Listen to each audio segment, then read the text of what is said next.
Hello, Grace. This is Pastor Brian, and I am bringing this video to you to let you know what's going to be ahead for us for Sunday. The reason why my video is so small and it might be a little hard to see me is because in a moment there's going to be some text going around my head and some different things that you need to know.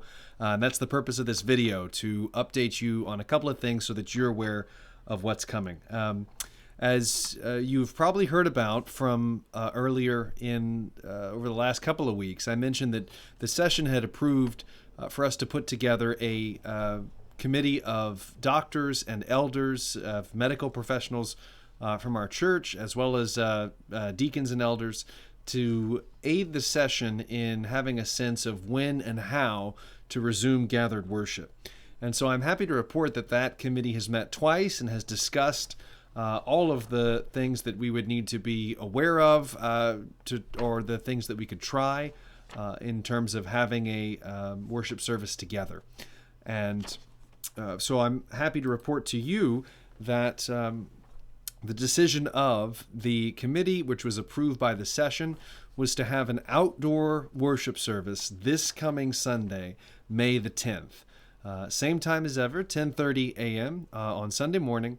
We'll gather together for an outdoor service. As far as where, the location is going to be right behind the gym, the Grace Christian School gym. And if you are not sure where that is, I'm going to show you. So behind the gym, we have this area. Let's see, right there. Lots of grass, lots of places to sit, and it'll be right at the back of the building. There is where the stage will be. Right now we are putting all the things together to try to make sure that we've got a stage, we've got proper sound equipment and microphone placement and all that kind of stuff is what we're working on right now. The best, easiest way to get to this area around the gym is right at the intersection of Cali Circle and Versailles. There are two entrances into Cali Circle depending on which direction on Versailles you're coming from. But that's the easiest way to access the gym. The area around the field is going to be marked with X's for proper social distancing. You'll have a sense, and again, that'll be for families. Families can sit together, individuals and couples, wherever you kind of fall on that spectrum. There will be places for you, and so you are most warmly invited. Now, I know that some of you might have some specific questions about the seating and about attendance and things like that, and so I want to go over those things once more for you. First of all, it's important that you bring your own chair, and this helps us to avoid cross-contamination and handing out chairs and lots of hands being on those chairs and those sorts of things. So if you've been going to sporting events and you've had to bring your own chair, those things will work perfectly fine. If you want to come but you're not able to bring your own chair, that's okay. We do have some chairs that we are more than happy to provide. We just don't have a whole lot, and so we're asking anyone that's able to bring their own chair. Again, seating areas are going to be marked, so you'll have an idea of where you can sit with proper social distance. The next concern has to do with the live stream broadcasting. I know that's an ongoing concern for many of you who will not be able to attend this particular service, and you want to make sure that you can still worship with us. We will be broadcasting using Facebook Live instead of YouTube for reasons that I won't get into. An outdoor service like this is going to be better for us for YouTube, but you don't have to have a Facebook account. So if you don't have a Facebook account, that's fine. You just need the link. And so the link is going to be on the church website on Sunday morning. So we'll make sure that everyone can access it. Now, this is going to be our first time trying to do a live stream service outside of the church building, and just to be honest, I'm not sure whether or not that's going to work. We're going to be testing it out today and tomorrow to make sure that it's all going to flow well, that it's going to work well.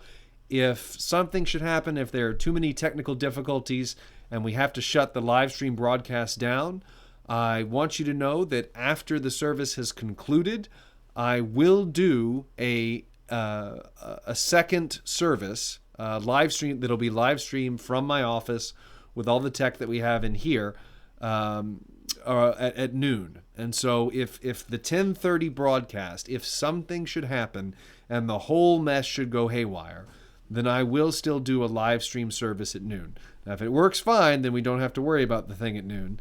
But if everything should go haywire, then I will do a live stream service at noon as well.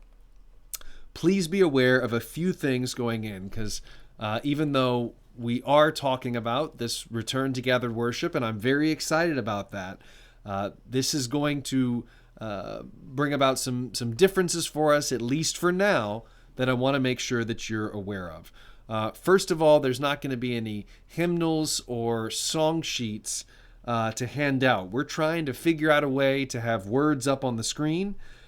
Given that we're going to be outdoors in the sunlight, in the kind of brightness of day, visibility of a screen can be a difficult thing. We might just have to sing familiar hymns. We're still working on that. There's not going to be children's time in order to reduce the amount of movement up on the platform at the front. We're not going to be having a children's time, but I will plan to address the children before or during the sermon. In terms of the offering, we will not be passing the plates, and I think we can pretty safely say that we won't be passing plates for a while. There are going to be boxes if you would want to put your tithes, offerings, gifts in there. I'm still going to encourage you that if you are giving online, to continue to do that.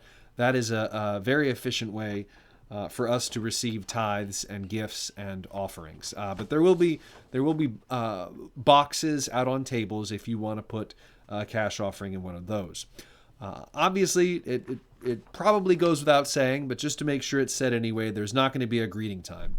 And that's something I want to be very clear about. And I know as soon as I say we're gathering together for a gathered service, some of you are going to hear that as an invitation to be shaking hands and getting in people's faces and hugging them. And I am simply saying, do not do it. And if that for you is so discouraging that it means you're not sure whether or not you want to be there, that's something I'll encourage you to talk to me about, to get in touch with me, and I'm happy to talk to you about that. But this is something that for now, every doctor on our committee and other medical professionals that I've spoken to, this is something they really do want us to continue to take seriously, that aspect of distancing and things like that. As I said before, we're not going to be handing out any bulletins, just like we're not going to be handing out any hymnals. Now, there will be a bulletin that you can download and print at home and bring with you if you want to do that. But there's not going to be bulletins that we print out and make available for distribution. And of course, with the bulletin that's sent to you, that's a digital copy that you can print out, or you can look at it on your phone during the service together. There will also be a staggered dismissal, and that means that after the sermon, what we're going to do is, following the sermon, we'll have a closing song, and then a benediction, and then a dismissal song. And so we're going to sing one last song at the very end.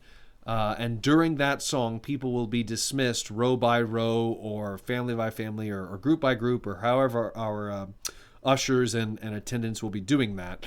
So that proper distance can be maintained for all that, so that people can get to their cars one kind of group at a time. So that's how we're going to handle the dismissal. As far as parking, there are 2 gravel parking areas around this area behind the gym, and I'm going to show them to you now. The first one is right here. If you're coming from the if you're going Jackson Street to Versailles and the first entrance onto Cali Circle, this is going to be on your right. Just as you're coming onto Cali Circle, this parking lot will handle a number of cars. Another shot of the same parking lot, just again to make sure that all of you know where that is. This is a second parking lot that's on the other side of the field by the, you can see the softball diamond to the left. And so that smaller parking lot is to the right of the softball diamond. You also notice these poles with these banners on them. And what we're going to do with those is, one of the issues is there's just not a lot of shade where we will be gathering together. Now, the service should not last more than an hour, but if you really need to protect yourself from the sun, or maybe you've got little ones, little babies that really need to stay out of the sun, I'd recommend that you aim to park in one of the spaces, in the spaces between those poles. We've got about 8 of those spaces, and so ask a parking attendant or an usher for help, and they will make sure you can get in there. That is it. What I'm saying is, if you need to remain in your car during the service, that would be one of the spaces between those poles with the banners on them would be one of the options for you, a place to park where you could still see everything. Do want to mention one more thing, and that is on the other side of Cali Circle, opposite the field, are areas that look like parking, but I just want to make clear that these are private property spaces. These are businesses in our city. We want to be respectful of them. We want to be good neighbors. And so please don't use their parking lots on Sunday morning. Beyond that, there are just a couple of other concerns I want to go over with you. And the first one has to do with, you may have heard me mention just a moment ago that we will have parking attendants or ushers. Karen is currently in the process of securing commitments from people who are willing to serve as parking attendants or ushers. And if that's you, if you'd be willing to serve and help with that, and you've not already been contacted by Karen, if you could get in touch with her, that'd be great. They're going to be helping with parking and with seating, with dismissal, and with the flow of foot traffic to and from the bathrooms. In terms of masks, I know that a few of you, as I've informed some of you about this service for Sunday, have asked about wearing masks. Basically, we are encouraging all attendees to the service to wear masks. We will have a few of them available for use to give out, but not that many. So you are encouraged to bring your own. In terms of distance, we are making social distancing an expectation for the time being, and that is you're encouraged not to violate, strongly encouraged not to violate people's boundaries for social distancing and things like that.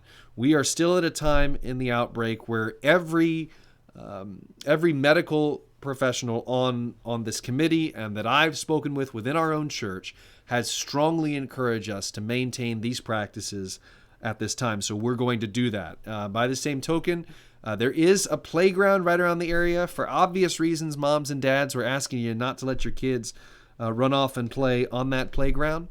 The last announcement is perhaps one of the most important, and that concerns those at risk. And so to give you a sense of who that includes, that is anyone who is 65 years old or older. It also includes anyone who's feeling ill, anyone who is immunocompromised, or anyone who suffers from a chronic illness of the heart, lungs, or kidneys. If any of those apply to you, including 65 or older, we are asking that at this time you remain at home and tune in to the live stream service. I'm sorry. I know that's quite a few people in our congregation, and genuinely, we are in a process that, Lord willing, we're going to be phasing more and more of these kinds of things in, these kinds of times in, so that more and more of you will be able to join us. But for now, for this Sunday, we are asking those at risk, that's 65 or older, or with a chronic health condition, or immunocompromised, or feeling ill, to remain at home. And keep in mind, we will be broadcasting the service. As far as the length of service, my goal is from call to worship to benediction should not be more than an hour. So about 1 hour. We'll kind of have you in, have you out, and but this is our first step toward the restoration of our gathered worship services. So I am looking forward to seeing some of you at this service on the 10th. That's this coming Sunday at 10:30 a.m. If you're willing to serve as an attendant or as an usher for the service, if you could get in touch with Karen, I would greatly appreciate it. I know that there's just no shortage of confusion, of speculation, and of fear and of concern, not just about this time itself and all the difficulties that have come with it, but even how it's being handled and how we as the church should respond. I want you to know that your session is taking all of those things very seriously. We've held all these things up in prayer. For now, this is how we're going to proceed. And as it seems good to the committee and to the session to change these plans, to modify them, to move to perhaps more than one service on a Sunday, all those things we're continuing to discuss, we're continuing to pray about, we're continuing to trust God as we wait together, as we remain in our exile, but we are, Lord willing, finding our way out. And so the Lord bless and keep you, and I hope to see you Sunday. Bye-bye.